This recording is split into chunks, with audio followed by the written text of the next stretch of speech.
Assalamualaikum warahmatullahi wabarakatuh. Kami dari kelompok 2 Fikih Muamalah dengan anggota 1 Ilhami Fikri Haikal, 2 Intan Koiruna, 3 Nur Alifa Fadila, 4 Sela Dwi Putri. Di sini kami akan menjelaskan materi tentang al-bai atau jual beli. Materi yang pertama yaitu pengertian jual beli. Menurut bahasa, al-bai'u al-tijarah atau al-mubadalah artinya jual beli. Sedangkan menurut istilah, bai ialah pemindahan hak milik kepada orang lain dengan imbalan harga. Sedangkan syira atau pembelian ialah penerimaan barang yang dijual dengan menyerahkan harga kepada si penjual. Dan seringkali masing-masing dari kedua kata tersebut diartikan jual beli. Sehingga bisa disimpulkan bahwa yang dimaksud dengan jual beli adalah menukar barang dengan barang atau menukar barang dengan uang dengan jalan melepaskan hak kepemilikan dari yang satu kepada yang lain atas dasar saling merelakan. Materi yang kedua yaitu landasan hukum jual beli. Adapun dasar hukum yang menjelaskan tentang jual beli dapat dilihat dalam penjelasan ayat-ayat Al-Quran sebagai berikut. Yang pertama, Quran Surat Al-Baqarah ayat 275 yang berbunyi wa ahalallahu bai'a wa haroma riba, yang artinya Allah telah menghalalkan jual beli dan mengharamkan riba. Ayat di atas merupakan dalil nakli mengenai diperbolehkannya akad jual beli. Atas dasar ayat inilah, maka manusia dihalalkan oleh Allah melakukan praktik jual beli dan diharamkan melakukan praktik riba. Yang kedua yaitu Quran Surat Al-Baqarah ayat 282 yang berbunyi wa azhidu idza tabayatum, yang artinya dan persaksikanlah apabila kamu berjual beli. Berbeda dengan ayat yang pertama, ayat ini yaitu menjelaskan secara teknis dalam jual beli. Bagaimana harusnya praktik jual beli yang benar tersebut dijalankan. Dalam proses jual beli tersebut ada baiknya manakala didatangkan saksi atau alat bukti lain yang menunjukkan transaksi tersebut. Hal tersebut dimaksudkan untuk memberikan kesaksian atau bukti bahwa kedua belah pihak tersebut betul-betul telah melakukan akad jual beli. Oleh karena itu, Al-Quran mengajarkan agar dalam praktik jual beli hendaknya ada saksi yang menyatakan keabsahan transaksi jual beli antara kedua belah pihak. Yang ketiga, Quran Surat Al-Baqarah ayat 198 yang berbunyi laisa alaikum junahu an tabtahu fadla min rabbikum, yang artinya tidak ada bagimu untuk mencari karunia atau rezeki hasil perniagaan dari Tuhanmu. Penjelasan yang dapat dipetik dari ayat tersebut adalah bahwa perniagaan adalah jalan yang paling baik dalam mendapatkan harta di jalan yang lain. Asalkan jual beli dilakukan dengan syarat dan ketentuan yang telah diatur oleh syariat. Materi yang ketiga yaitu syarat dan rukun jual beli. Adapun syarat jual beli yang pertama adanya ridho dari kedua belah pihak. Yang kedua, pelaku jual beli adalah orang yang dibolehkan untuk bertransaksi. Maksudnya, pelaku jual beli adalah orang yang sudah balik dan berakal sehat. Jika pelakunya orang yang safih, dungu, atau anak kecil, atau orang gila, atau hamba sahaya, maka tidak sah jual belinya. Yang ketiga, yang dijual adalah harta yang bermanfaat dan mubah. Artinya, barang diperjualbelikan haruslah berupa al-mal, dan al-mal adalah semua yang mengandung manfaat dan mubah. Yang keempat, barangnya dimiliki atau diizinkan untuk dijual. Yang kelima, barang harus bisa diserahkan. Yang keenam, barangnya jelas atau tidak samar. Yang ketujuh, harganya jelas. Adapun rukun jual beli yaitu pihak penjual dan pembeli yang melakukan transaksi. Yang kedua, serah terima atau ijab kabul. Yang ketiga, barang atau jasa yang akan diperjualbelikan. Yang keempat, harga dapat diukur dengan nilai uang atau alat pembayaran lain yang berlaku di suatu daerah. Bentuk jual beli terlarang. Berikut adalah transaksi jual beli yang dilarang. Yang pertama, maisir. Maisir adalah permainan yang sering ditemukan yang bermula hanya ingin ikut-ikutan tanpa tahu halal atau haram hingga terjerumus berbuat hal haram ini. Contoh permainan ini ialah undian dan bertaruh dengan uang. Yang kedua, gharar. Gharar disebut transaksi tidak jelas karena si pembeli tidak mengetahui keadaan dan fisik dari barang yang dia beli. Begitu pula dengan si penjual sendiri. Contohnya yaitu menjual buah-buahan yang masih di pohonnya. Yang ketiga, tadlis. Tadlis adalah jual beli yang menyembunyikan identitas suatu barang terhadap si pembeli. Dengan itu, si penjual mendapatkan keuntungan lebih karena merugikan pihak pembeli. Salah satu contohnya ialah mengurangi takaran timbangan dari suatu barang yang dijual. Yang keempat, riba. Riba adalah tambahan yang disyaratkan dan diterima pemberi pinjaman sebagai imbalan dari peminjam dalam transaksi bisnis. Contohnya ketika meminjam uang kepada teman tetapi diberi syarat seperti dikembalikan dalam jumlah 2 kali lipat. Yang kelima, gaben. Gaben ialah transaksi yang dilakukan penjual dengan menaikkan harga objek barang di atas harga pasaran tanpa diketahui oleh pembeli. Penjual membujuk pembeli dengan mengatakan bahwa barangnya langka atau dengan pembawaan kata yang baik sehingga pembeli mempercayainya. Khiyar dalam jual beli. Khiyar adalah memilih atau menentukan sesuatu yang paling baik di antara 2 atau lebih pilihan yang ada. Khiyar dibagi menjadi 3 bagian, yaitu yang pertama, khiyar majelis, hak pilih di lokasi jual beli. Khiyar majelis merupakan hak memilih untuk melanjutkan atau membatalkan transaksi selama pihak penjual dan pembeli masih berada di tempat jual beli. Khiyar majelis akan hilang jika penjual atau pembeli sudah berpisah atau pergi dari lokasi transaksi. Yang kedua, khiyar syarat atau hak pilih sesuai dengan persyaratan.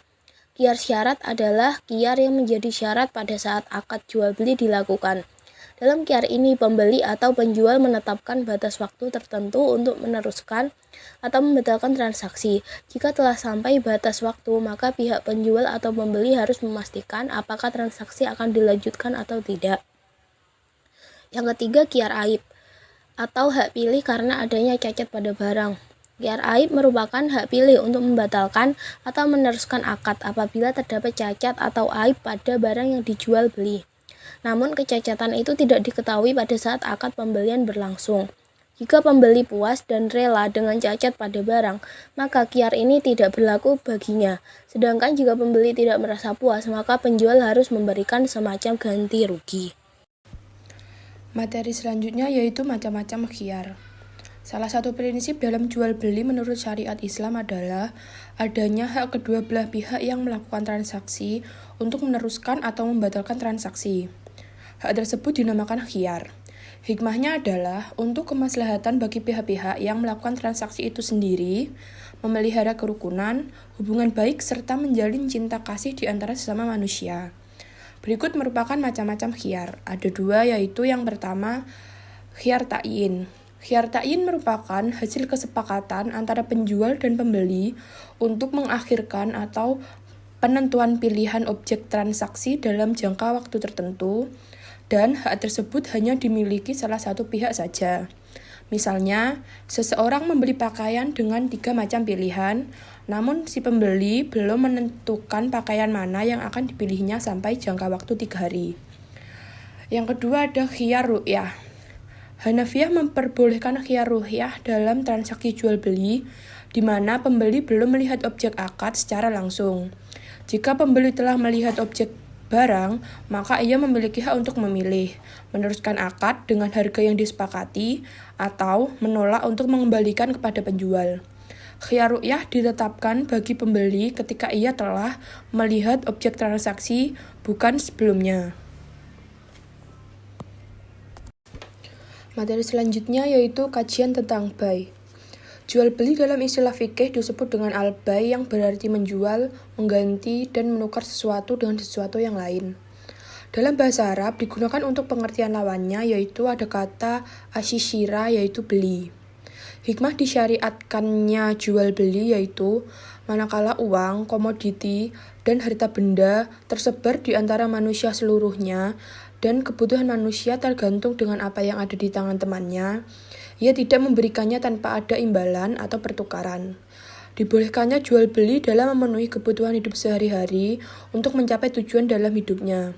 Niscaya, manusia akan saling merampas, mencuri, melakukan tipu daya, dan saling membunuh. Secara etimologi, jual beli adalah proses tukar-menukar barang dengan barang. Kata bay yang artinya jual beli termasuk kata bermakna ganda yang berseberangan, seperti halnya kata syira. Hal tersebut sebagaimana firman Allah dalam surat Yusuf ayat 20 yang berbunyi, wasarauhu bisamanim nahsin, yang artinya dan mereka menjualnya dengan harga rendah. Secara istilah atau terminologi, berdasarkan pendapat para ulama, antara lain, yang pertama, ada ulama Malikiyah yang membagi definisi jual beli ke dalam dua macam, yaitu dalam arti umum dan arti khusus. Dalam arti umum, ulama Malikiyah menyebutkan suatu perikatan tukar-menukar sesuatu yang bukan kemanfaatan atau kenikmatan. Sedangkan dalam arti khusus, yaitu ikatan tukar-menukar sesuatu yang bukan kemanfaatan dan bukan pula kelezatan yang mempunyai daya tarik. Penukarannya bukan emas dan pula bukan perak. Bendanya dapat direalisir dan ada seketika atau tidak ditangguhkan. Tidak merupakan utang baik barang itu ada di hadapan pembeli maupun tidak. Barang yang sudah diketahui sifat-sifatnya atau sudah diketahui terlebih dahulu. Yang kedua, Imam Syafi'i memberikan definisi jual beli yaitu, pada prinsipnya praktik jual beli itu diperbolehkan apabila dilandaskan dengan keriduan atau kerelaan dua orang yang diperbolehkan mengadakan jual beli barang yang diperbolehkan. Yang ketiga, ada Syed Sabiq. Dalam kitab Fikih Sunnah, mendefinisikan jual beli adalah penukaran benda dengan benda lain dengan jalan saling merelakan atau memindahkan hak milik dengan adanya penggantinya dengan cara yang dibolehkan. Materi selanjutnya yaitu dasar hukum bay al-takhsid. Secara umum, jual beli dengan sistem kredit diperbolehkan oleh syariah, salah satunya pada surah Al-Baqarah ayat 282. Namun, telah terjadi perbedaan pendapat di kalangan ulama tentang hukum jual beli secara kredit. Penyebab dari perdebatan ini adalah adanya penambahan harga sebagai konsekuensi dari ditundanya pembayaran. Terdapat hadis yang berbunyi dari Abu Hurairah dari Rasulullah SAW bahwasanya beliau melarang dua transaksi jual beli dalam satu transaksi jual beli. Hadis riwayat Tirmidzi, Nasai dan lainnya. Sehingga ada dua tanggapan yang menyatakan bahwa jual beli kredit itu haram dan jual beli kredit dibolehkan. Yang pertama, jual beli kredit yang diperbolehkan. Kementerian Wakaf dan Urusan Agama Islam Kuwait semua sepakat bahwa tidak ada larangan bagi penjual menentukan harga secara kredit lebih tinggi daripada ketentuan harga kontan. Penjual boleh saja mengambil keuntungan dari penjualan secara kredit dengan ketentuan dan perhitungan yang jelas. Dalil-dalil yang digunakan oleh pendapat ini diantaranya adalah dalil-dalil yang memperbolehkan jual beli dengan pembayaran tertunda. Pada Quran Surat Al-Baqarah ayat 282, dijelaskan bahwa bolehnya akad utang piutang, sedangkan akad kredit merupakan salah satu bentuk hutang. Sehingga, keumuman ayat di atas bisa menjadi dasar bolehnya akad kredit dengan syarat penjual dan pembeli sepakat dengan ketentuan dan si pembeli, yaitu dengan kesepakatan menambah harga dalam jangka waktu yang telah ditentukan saat melakukan transaksi dengan memusyawarahkan kenaikan harga jika akan dibayar angsur. Yang kedua, jual beli kredit yang diharamkan. Pendapat dari kalangan ulama kontemporer adalah bani yang beliau cantumkan dalam banyak kitabnya, diantaranya Silsilah Al-Hadasi As-Sahinah, juga Syekh Salim Al-Hilal dalam kitab Mausu'ah Al-Manahi Asy-Syariyah dan juga lainnya. Mereka berpendapat bahwa jual beli secara kredit adalah masuk ke dalam larangan jual beli dua transaksi dalam satu transaksi, sebagaimana yang disebutkan dalam hadis. Mereka menafsirkan hadis, dua transaksi jual beli dalam satu transaksi adalah seperti ucapan seorang penjual atau pembeli, barang ini kalau tunai harganya segini, sedangkan kalau kredit maka harganya segitu. Dari sini, pendapatnya menyimpulkan bahwa ucapan seseorang, saya jual barang ini padamu kalau kontan harganya sekian, dan kalau ditunda pembayarannya harganya sekian, adalah sistem jual beli yang saat ini dikenal dengan nama jual beli kredit dan haram hukumnya. Selanjutnya adalah ketentuan bay al-takhsid,